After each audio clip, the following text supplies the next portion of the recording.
तो आज हम लोग स्टार्ट करेंगे वेव ऑप्टिक्स में interference of waves. Waves, simple waves का जब इंटरफेरेंस होता है, इंटरफेरेंस मतलब क्या कि जो दो वेव्स आपस में मिलते हैं तो क्या होता है, ठीक है। तो इस पे डिपेंड करता है, किस पे डिपेंड करता है कि वेव कैसी हालत में मिल रहे हैं, है ना। मतलब क्या हुआ कि एक वेव दूसरी वेव से जब मिल रही है तो पहली वेव किस फेज में है और दूसरी वेव जब आके उससे मिल रही है तो वो किस फेज में है। अगर दोनों इन फेज रहेंगे तो क्या होगा, हम लोग को मालूम है, रेजोनेंस होगा। आउट ऑफ फेज रहेंगे तो एक दूसरे को कैंसिल करेंगे। टोटल आउट ऑफ फेज रहेंगे तो एक दूसरे को टोटली नलीफाई कर देंगे, है ना। क्लियर है, बहुत सिंपल सी बात है, इजी समझ में आ रही है। एक मेरी वेव है, मान लो ऐसी है, ये वेव जब यहाँ थी तो इससे एक और वेव आके मिली जो अपने पीक पे मिली, तो अपने पीक पे मिलेगी वो, तो क्या मिलेगा, दोनों अपने पीक पे आके मिलते हैं, इंटरफेरेंस हो रहा है। जब दोनों का इंटरफेरेंस हो रहा है तो दोनों अपने पीक पे हैं, तो क्या होगा, हम लोग को रेजोनेंस मिलेगा, हाई एम्पलीट्यूड मिलेगा, बहुत ज़्यादा। अब मान लो कि हम लोग ऐसा, ये यहाँ पे थी और ये यहाँ पे, इसको घसका के हम लोग यहाँ पे कर देते हैं, इसको घसका के यहाँ पे कर देते हैं, यानी जब इसका पीक था, इसका ट्रफ था ना, तब क्या होगा, दोनों एक दूसरे को नलीफाई कर देंगे। और इन बिटवीन रहेगा तो कुछ डिक्रीज होगा, इंक्रीज होगा। ये तो हम लोग इमेजिनेशन में, इमेजिनरी वे में हम लोग को समझ में आ रही है बात। दो वेव्स आके मिलेंगे तो क्या होगा, ठीक है। अब हम लोग इसको मैथमेटिकली कैसे रिप्रेजेंट करते हैं। मैथमेटिकली हम लोग बोलते हैं कि दोनों वेव्स का इक्वेशन होता है, हम लोग देखें पढ़े हैं, wave equation y is equal to A sine omega T, है ना। और प्रिसाइसली क्या बोलते हैं, ए के टी प्लस ओमेगा टी, है ना, यही था ना, ठीक है। के टी के एक्स लिखते हैं ना, के एक्स ओमेगा टी,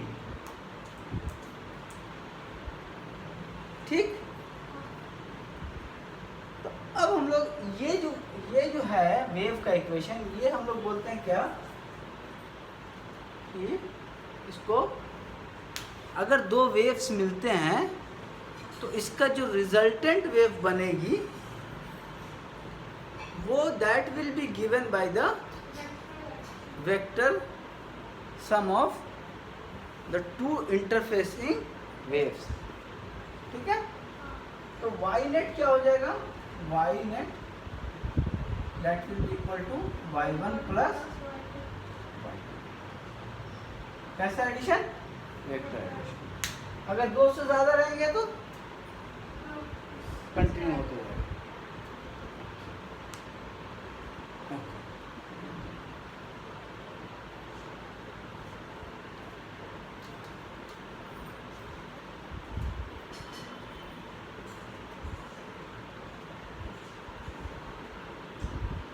अब हम लोग देखते हैं, अब हम लोग देखेंगे आगे कि दो वेव्स जब मिल रहे हैं तो उसका वेव इक्वेशन हम लोग कैसे लिखेंगे।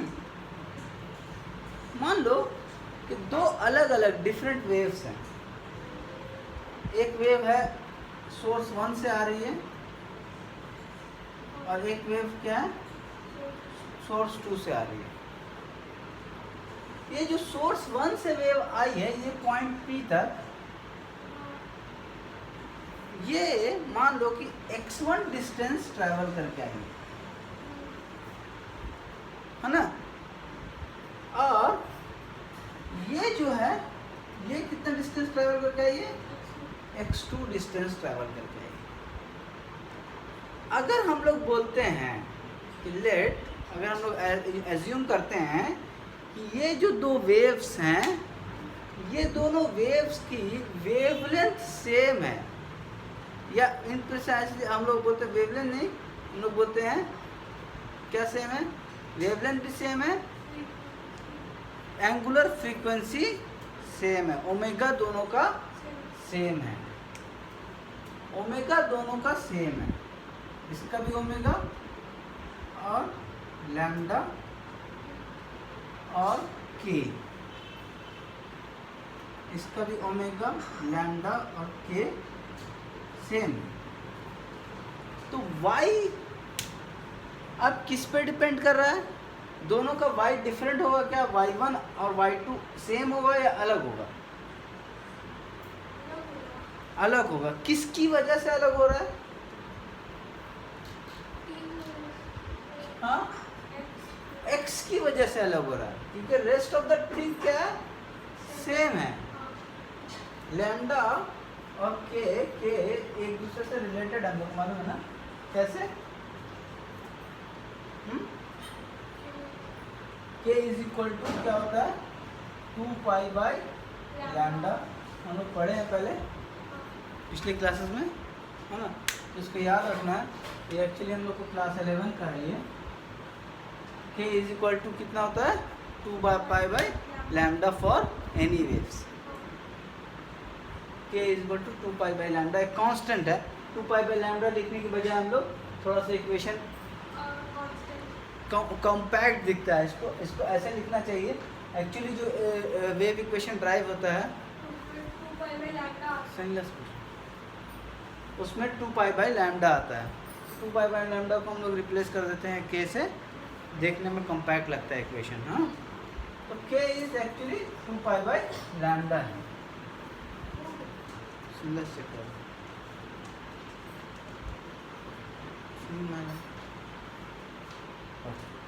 तो अब जो हम लोग का ये y1 और y2 डिफरेंट हो रहा है किसकी वजह से, वो इसकी वजह से।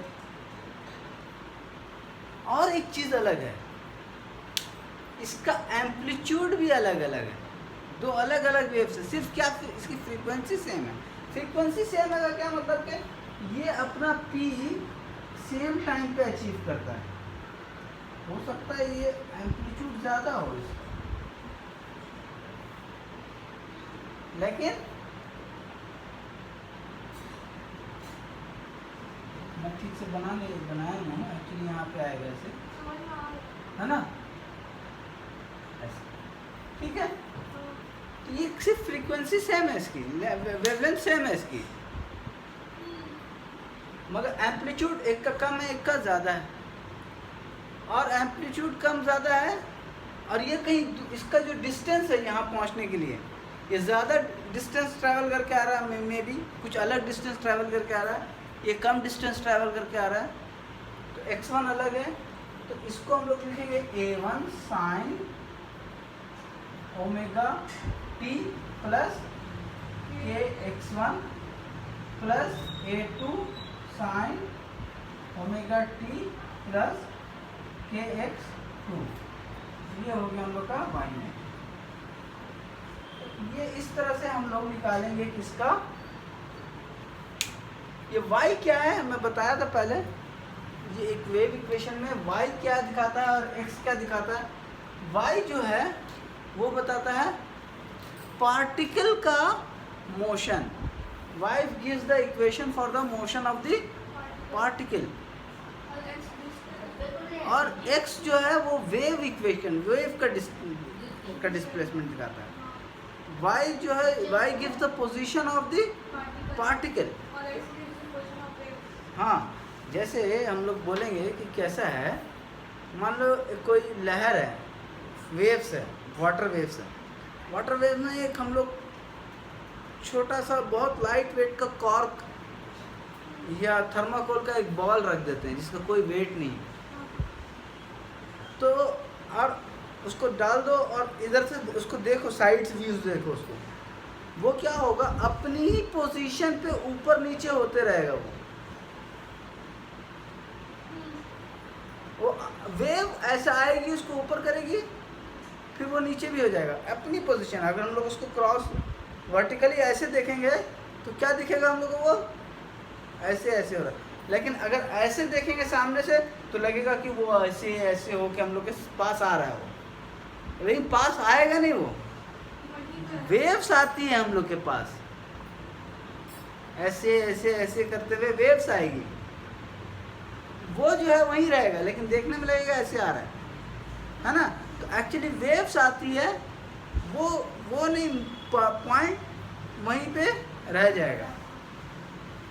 तो वो y जो है वो उस पॉइंट को का डिस्प्लेसमेंट बताता है, और x जो है वो वेव का डिस्प्लेसमेंट बताता है। ठीक है, ठीक। तो वो जो पॉइंट है वो कैसा मोशन कर रहा है, वो एक सिंपल हार्मोनिक मोशन है, वो अपने आप को रिपीट जो करता है मोशन, उसको हम लोग क्या बोलते हैं, सिंपल हार्मोनिक मोशन है, एक हार्मोनिक ऑसिलेशन, हाँ जो है वो सिंपल हार्मोनिक मोशन है ना। एक कांस्टेंट फ्रीक्वेंसी में वो अप एंड डाउन करते हुए अपने आप को मीन पोजीशन पे आए, एक एक्सट्रीम पे जाए, मीन पोजीशन पे आए, दूसरे एक्सट्रीम पे जाए, फिर मीन पोजीशन पे आए, ऐसे मोशन को हम लोग क्या बोलेंगे, सिंपल हार्मोनिक मोशन बोलेंगे। ठीक है, शॉर्टकट में समझने के लिए इतनी बात समझ में आ गई। तो ये पार्टिकल कैसा मोशन करेगा, सिंपल हार्मोनिक मोशन करेगा, और वेव का अपना मोशन है।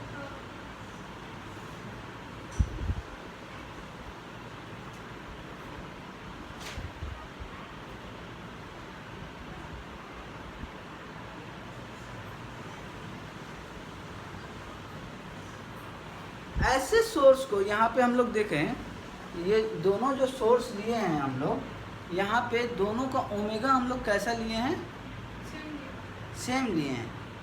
ऐसे सोर्सेस को जिसका दोनों का ओमेगा सेम होता है, ऐसे सोर्सेस को हम लोग को क्या बोलते हैं, कोहेरेंट सोर्सेस बोलते हैं।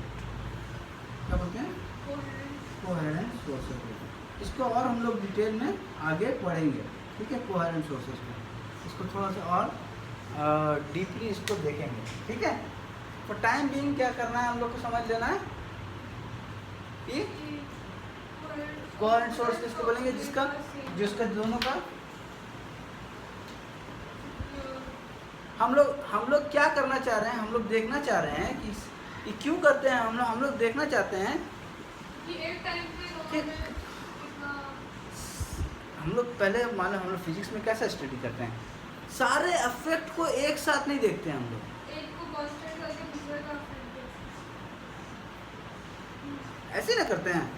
तो कोहेरेंट सोर्सेज लेने का मतलब क्या है, हम लोग सिर्फ उसको अलग अलग डिस्टेंसेस पे होने की वजह से जो हम लोग को वेव्स में जो चेंजेस आते हैं, उसका जो इंटरफेरेंस में जो चेंजेस आता है उसको हम लोग स्टडी करेंगे, उससे क्या क्या होता है इसको पढ़ेंगे। उसके बाद में कभी पढ़ेंगे कि दो अलग अलग सोर्सेस हैं। फर्दर स्टडी आगे हायर स्टडीज़ में क्या पढ़ेंगे हम लोग, दो अलग अलग सोर्सेज हैं, तब क्या होगा। ठीक है, अभी पहले हम लोग क्या पढ़ेंगे, कोहेरेंट सोर्सेज रहेंगे तो क्या होगा, क्लियर है, यहाँ तक क्लियर है।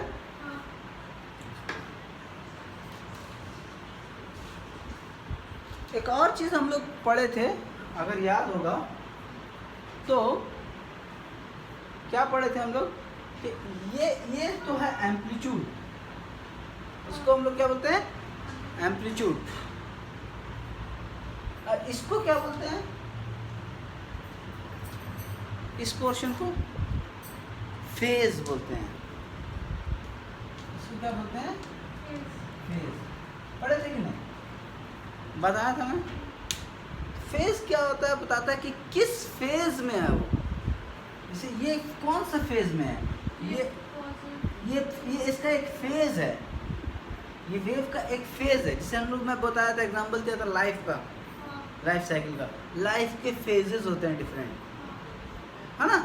तो इसकी तरह ये वेव के भी फेजेस हैं। अगर मैं यहाँ से यहाँ तक लाइन खींच दूँ ऐसे, तो यहाँ से शुरू हुआ, यहाँ 90 पे पहुँचा ये, जिसको π/2 बोलते हैं हम लोग SI यूनिट में, है ना। यहाँ पे पहुँचा, पाई पे यहाँ पे पहुँच जाएगा, और फिर यहाँ पे 3π/2 में यहाँ पहुँच जाएगा ये, और ये 2π में कहाँ पहुँच जाएगा, अपना एक साइकिल पूरी कर लेगा। फिर वापस यहाँ से वो साइकिल शुरू हो जाएगी। तो कितना ये हाफ साइकिल पाई पे, तो ये किस स्टेज में है, इसको हम लोग क्या बोलेंगे, फेज। तो इसी को हम लोग थीटा बोलते हैं, एंगल। जो ट्रिग्नोमेट्री में इसको क्या बोलते हैं हम लोग, थीटा। तो यहाँ देखो ये थीटा की जगह है कि नहीं है, साइन थीटा की जगह में है पूरा। तो ये जो है ना, ये पूरी चीज़ को हम लोग क्या बोलते हैं, ये फेज है। ये वेव किस स्टेज पे है ये दिखाता है, और ये हम लोग के लिए बहुत इम्पॉर्टेंट है। यही हम लोग को बताएगा कि दो वेव जब इंटरफेस करेंगे तो इसका आउटकम क्या आएगा। और हम लोग ऐसे वेव्स को मिला रहे हैं जिसकी फ्रीक्वेंसी से एंगुलर फ्रीक्वेंसी सेम है, ताकि वो एंगल फ्रीक्वेंसी वाला जो पोर्शन है उसको हम लोग सिक्योर कर लें। एंगुलर फ्रीक्वेंसी की वजह से उसमें कोई चेंजेस नहीं आ रहा है,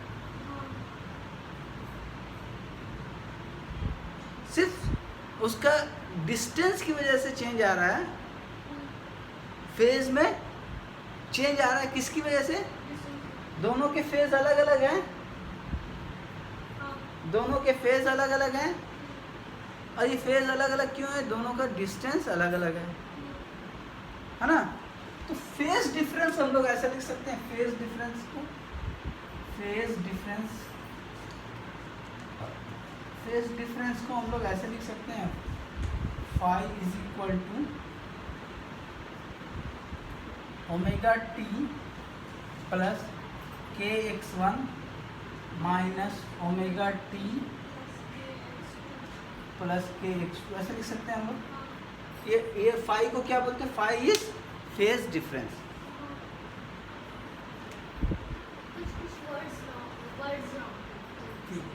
ठीक कर लो, आगे वाला पढ़ो चलो। हाँ हाँ ठीक है।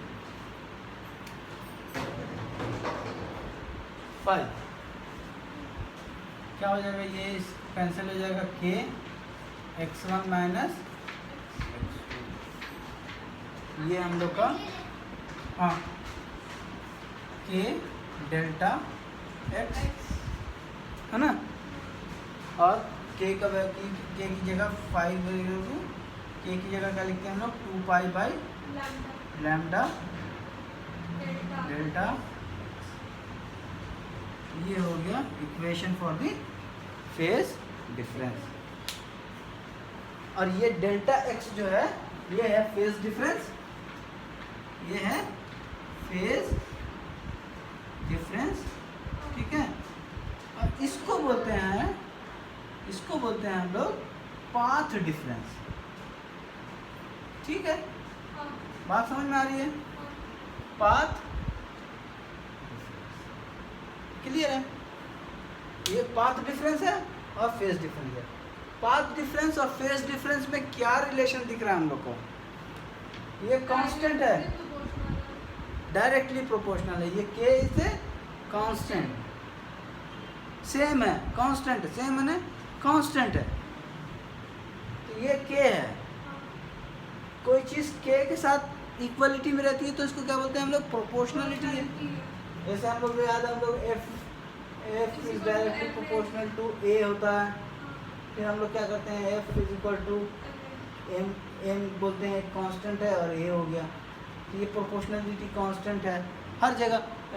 वहाँ पे स्प्रिंग का जो फोर्स था उसमें भी ऐसी F is directly proportional to X था, फिर F is equal to K X कर देते हैं हम लोग। तो ये के का कांस्टेंट ऑफ प्रोपोर्शनलिटी है। तो यहाँ पे इसी तरह ये जो है कांस्टेंट ऑफ प्रोपोर्शनलिटी है 2x/λ, और ये दोनों फेज डिफरेंस और पार्ट डिफरेंस डायरेक्टली प्रोपोर्शनल है। ऐसे क्वेश्चन को ट्विस्ट करके पूछ सकता है.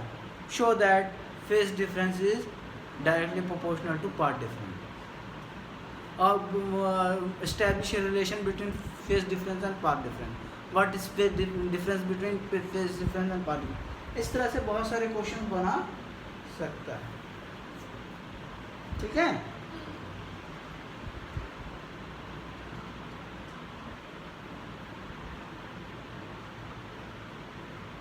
और हम लोग 11 में थोड़ा सा मैं इसको हटाता हूँ. ठीक है ना, हटा दूँ ना. नोट्स है ना? ओहो, नहीं नोट्स नहीं है, हटा दिया मैं. देख लेना, उसमें से कॉपी कर लेना. वीडियो तो है ना, उसमें से कॉपी कर लेना. ठीक है, हाँ. पॉज करके कॉपी कर लेना.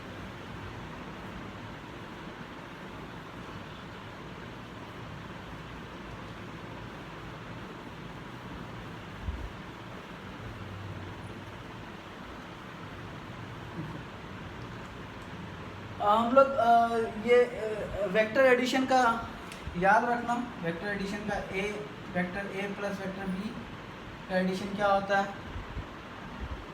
हाँ, कैसे निकालते हैं.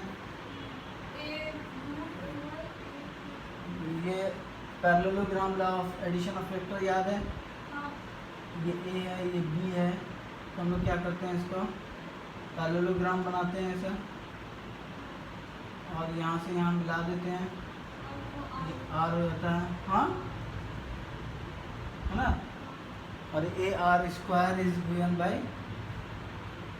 A R. इसका मैग्नीट्यूड कैसे निकालते हैं. A R square is equal to root under A square plus B square plus 2ab cos theta, where theta is angle between A and B. यहाँ पे क्या है, ए और बी के बीच में एंगल कितना है. फेज एंगल जो है, इसके इसमें क्या डिफरेंस है. फेज एंगल, एंगल का डिफरेंस है दोनों के बीच में. तो एंगल हम लोग का एक चीज़ पहले बहुत ज़रूरी है कि एंगल हम लोग जो पढ़ते हुए आ रहे हैं ना ज्योमेट्री में, एंगल जब बोलते हैं तो हम लोग को ऐसे ही एंगल दिखता है. दो के बीच का एंगल यही दिखता है हम लोग का एंगल. यहाँ से जब हम लोग ट्रांसफ़र लेंगे ना, जो ट्रिग्नोमेट्री में, ज्योमेट्री से ट्रिग्नोमेट्री में जब आते हैं हम लोग, तो इट इज़ जस्ट एक ट्रांजिशन होता है. वहाँ पे क्या है, ये फेज है. जो वहाँ पे एंगल है ज्योमेट्री में, ट्रिग्नोमेट्री में ये क्या है, फेज है. फेज जब आएगा तो ये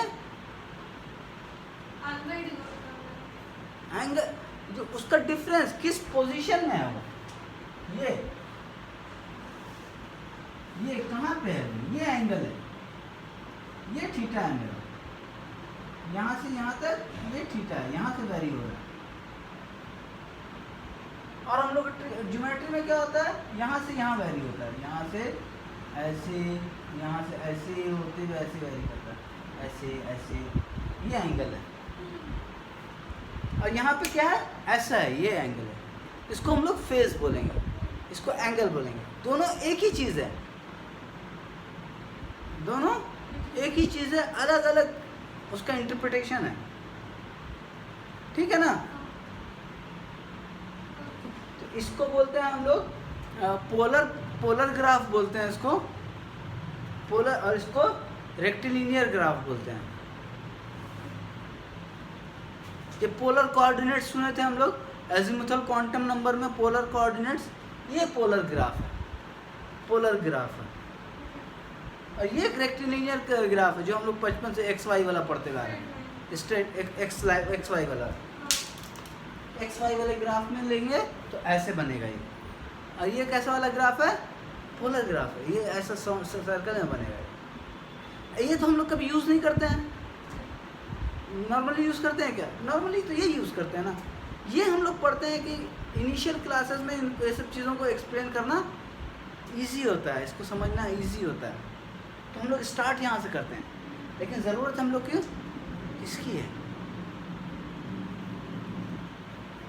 समझ में आया. तो ये एंगल फेज डिफरेंस मैंने ये जो थीटा है, ये थीटा ऐसा नहीं है यहाँ पे क्योंकि दो वेव्स जा रहे हैं, दोनों के बीच का एंगल नहीं, दोनों के बीच का फेज डिफरेंस कितना है, दोनों के बीच का फेज डिफरेंस, ये कहाँ पहुँचा वो कहाँ पहुँचा, वो फेज डिफरेंस। टाइम टी पे मान लो ये पहुँचा पाई2 पे, है ना। हम लोग पाई2 वाला थोड़ा समझ में नहीं आता है, हम लोग तो कन्वेंशन 90 में पहुँचा मान लो, वेव y1 जो है वो 90 डिग्री पे पहुँचा, 3 सेकंड के बाद वो 90 डिग्री पे पहुँच गया। y2 जो है 3 सेकंड के बाद वो 60 डिग्री पे पहुँचा है। तो दोनों के बीच फेज डिफरेंस कितना हो गया, 30 डिग्री। यहाँ से निकाले हम लोग रेक्टिलिनियर कोऑर्डिनेट सिस्टम से, यहाँ से नहीं निकाल रहे हैं हम लोग। जब हम लोग ये पढ़े थे तब हम लोग कहाँ से निकाल रहे थे, यहाँ से निकाल रहे थे। बात समझ में आ रही है? हाँ, तो ये छोटी छोटी चीज़ें हैं, नहीं क्लियर रहेगा ना तो बहुत कंफ्यूजन होता है, कहाँ से कहाँ चले जा रहे हैं हम लोग। एक ही चीज़ है, जैसे कोई हम लोग अगर तुम याद होगा बहुत छोटे क्लासेस में 1 क्लास 2 क्लास में ए को ऐसा लिखो और ऐसा लिखो, शुरू में बड़ा कंफ्यूजन हो, ए भी ए भी ए है, कौन सा ए है,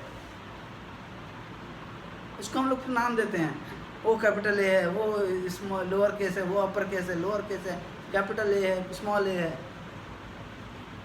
वो अभी लगे हम लोग, इसमें कौन कंफ्यूजन होता है, लेकिन उस एज में जाके सोचो वहाँ कंफ्यूजन होता था कि नहीं होता था, होता था। तो अभी इसमें होता है कंफ्यूजन, ये इट्स 2 डिफरेंट वेज है, एक ही चीज़ को 2 अलग अलग तरह से रिप्रेजेंट करना। तो उसको हम लोग को क्लियर होना चाहिए कि किसको कहाँ पे लेंगे, उसको बैलेंस बना के समझना पड़ेगा। यहाँ पे हम लोग ये लेंगे, ये फेज डिफरेंस है, ये फेज डिफरेंस की बात नहीं कर रहे हैं हम लोग। जब रेक्टिलिनियर मोशन होता है, जब हम लोग पढ़े 11 में पढ़े थे, रेक्टिलिनियर मोशन जब था उसमें हम लोग इसको लेते थे, एक एंगल इसमें जा रहा है, वो दूसरा ऐसे फोर्स लगा रहा है, दोनों के बीच में इतना डिफरेंस है, रिजल्टेंट फोर्स कहाँ पे होगा, वहाँ पे हम लोग ये थीटा ऐसे निकालते थे। अभी यहाँ पे थीटा हम लोग ऐसे निकालेंगे, दोनों किस फेज में है, उसका फेज एंगल कितना है, उसका फेज एंगल कितना है, दोनों के बीच में फेज डिफरेंस कितना है, and that is the phase difference. इसलिए हम लोग इसको यहाँ थीटा नहीं लिखेंगे, क्या लिखेंगे, फाई। और हम लोग को एक और tan थीटा का भी एक इक्वेशन था, हाँ, tan थीटा क्या था, ये एंगल रिजल्टेंट का एंगल, ये थीटा, ये क्या फाई क्या है, ये है, ये फाई है। रिजल्टेंट और किसी एक वेव के बीच का फेज डिफरेंस, थीटा क्या है यहाँ पे, किसी एक वेव से उसका फेज डिफरेंस। ये मैं सिर्फ रेफरेंस के लिए बता रहा हूँ, इंटरप्रेट हम लोग को यहाँ से करना है, दोनों के बीच का फेज डिफरेंस। ये इसलिए बता रहा हूँ कि ये सब फार्मूले हम लोग को याद हैं, उसको थोड़ा सा इधर लेके आना खाली बस, ताकि ना हम लोग को नया तरीके से कोई याद करना ना पड़े उसको। हाँ, तो इसको लिखेंगे a sine phi by b sine phi होगा ना, a sine phi b plus a cos phi.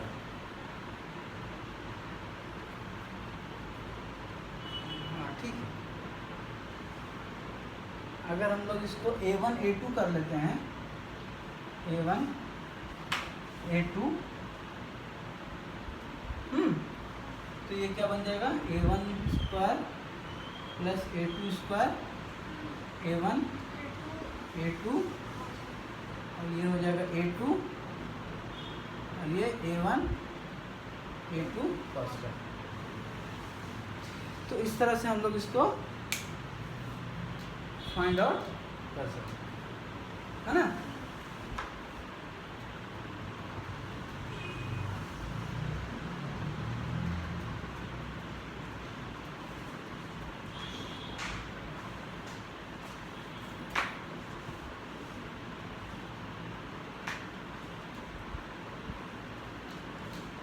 एक मिनट हो गया।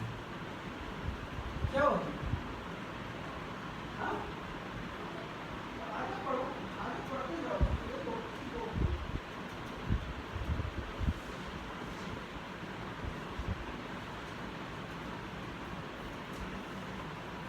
बात समझ में आ रही है?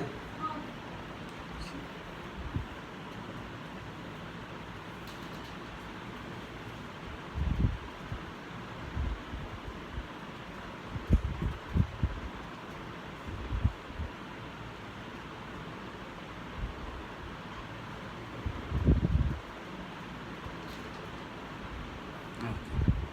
अब थोड़ा हम लोग कोहेरेंट सोर्स को फेज डिफरेंस समझ में आया ना अच्छे से, थोड़ा सा फेज डिफरेंस कुछ थोड़ा समझ में आया, फेज डिफरेंस इसको लेके थोड़ा सा बेहतर समझ में आ रहा है हम लोग को। अब हम लोग थोड़ा सा कोहेरेंट सोर्स को अच्छे से, मतलब technically we will try to define coherent sources more technically. Okay, अब हम लोग कोई कंडीशन नहीं रखते हैं, पहले जो कंडीशन रखे थे, अब हम लोग कोई कंडीशन फ्री दो वेव्स लेते हैं, दो टोटली इंडिपेंडेंट वेव्स लेते हैं। तो क्या हो जाएगा, पहला वेव क्या हो जाएगा, late y1 is equal to क्या हो जाएगा, a1 साइन क्या हो जाएगा, ओमेगा 1 t प्लस के x1, अब y2 क्या हो जाएगा, a2 sine omega 2 t plus के x2। अब फेज डिफरेंस क्या हो जाएगा, डिफरेंस दोनों का omega 1 minus omega 2 t plus x1 minus x2 के।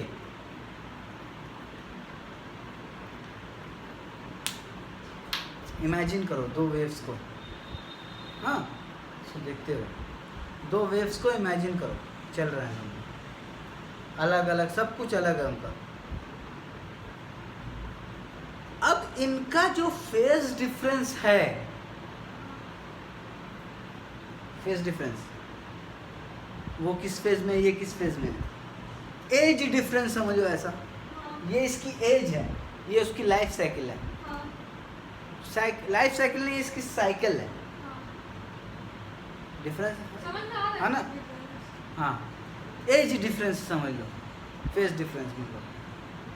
तो इसकी जब एज इतनी है तो उसकी एज इतनी थी, दोनों की एज चेंज होते जा रही है, तो दोनों की एज का डिफरेंस चेंज होते जा रहा है,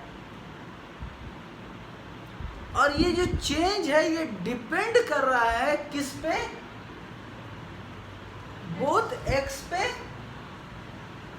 के पे,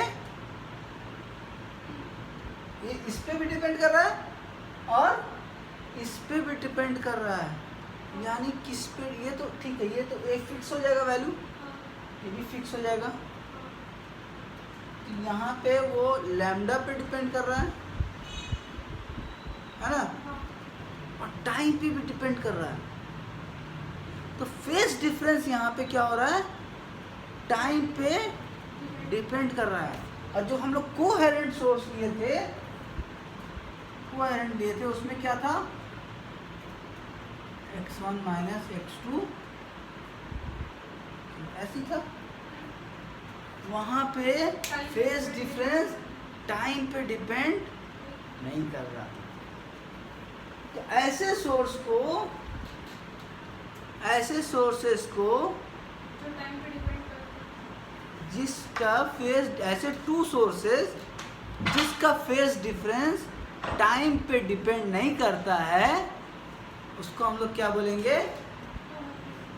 क्लियर है, इजी है, समझ में आ रही है बात, कोई कंफ्यूजन नहीं है, सिंपल भी है।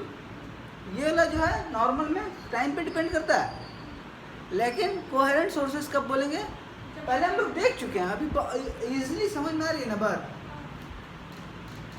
यही हम लोग का, ठीक है।